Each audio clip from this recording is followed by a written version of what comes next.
Hello everyone, my self खुशी गुप्ता और आज हम पढ़ेंगे कक्षा 8 की पुस्तक से एक कविता जिसका शीर्षक है ध्वनि। इसका रचयिता हैं सूर्यकांत त्रिपाठी निराला जी।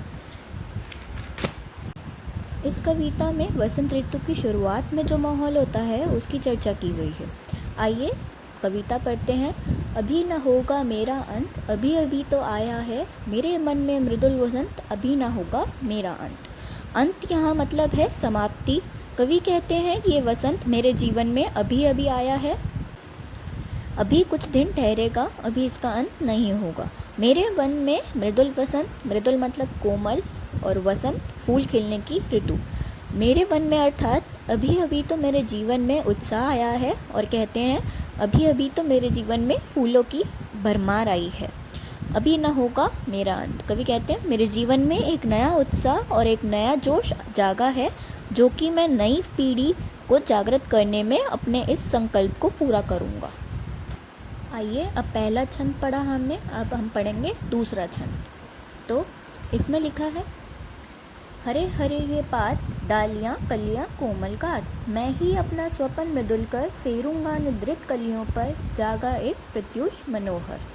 कवि कहते हैं वसंत ऋतु में चारों तरफ हरियाली छा जाती है, चारों तरफ हरे हरे पत्ते दिखाई देते हैं।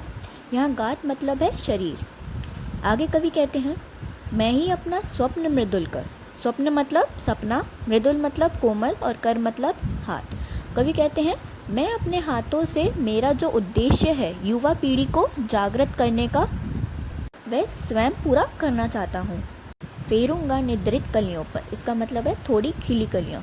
कवि कहते हैं इन कोमल कलियों पर मैं अपने कोमल हाथ फेरूंगा, अर्थात उन्हें राह दिशा निर्देश दूंगा, जिससे कि वे जागृत हो जाएंगे और एक सही राह पर चलेंगे। जगा एक प्रत्युष मनोहर, प्रत्युष मतलब सवेरा और मनोहर मतलब सुंदर। कवि कहते हैं इस तरह मैं इस जीवन में पूरे संसार और समाज में एक नया सुंदर सवेरे का आगमन करूंगा और सकारात्मकता लाऊंगा।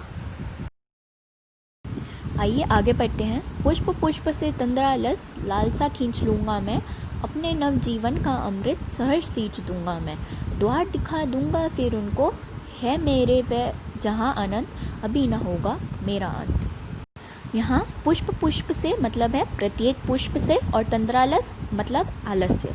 कवि कहते हैं प्रत्येक पुष्प से, प्रत्येक फूल से मैं उनका आलस खींच लूँगा, अर्थात ख़त्म कर दूँगा। उनका मतलब है नई पीढ़ी का, और अपने नए जीवन को अमृत से उनको सींच दूंगा। द्वार दिखा दूंगा फिर उनको। आगे कवि कहते हैं उन फूलों को फिर मैं उसका द्वार दिखा दूंगा, है मेरे वह जहाँ अनंत, जहाँ पर मेरे अनंत से मतलब है अनंत यानी ईश्वर, जहाँ मेरे ईश्वर रहते हैं वहाँ का उनको द्वार दिखा दूंगा, अभी ना होगा मेरा अंत। इसलिए कवि कहते हैं मेरा अंत अभी नहीं होगा, मैं अपने अनंत से पहले भेंट करना चाहता हूँ, अपने ईश्वर से भेंट करना चाहता हूँ। तो आज हमने पढ़ी 8वीं कक्षा की कविता ध्वनि। धन्यवाद।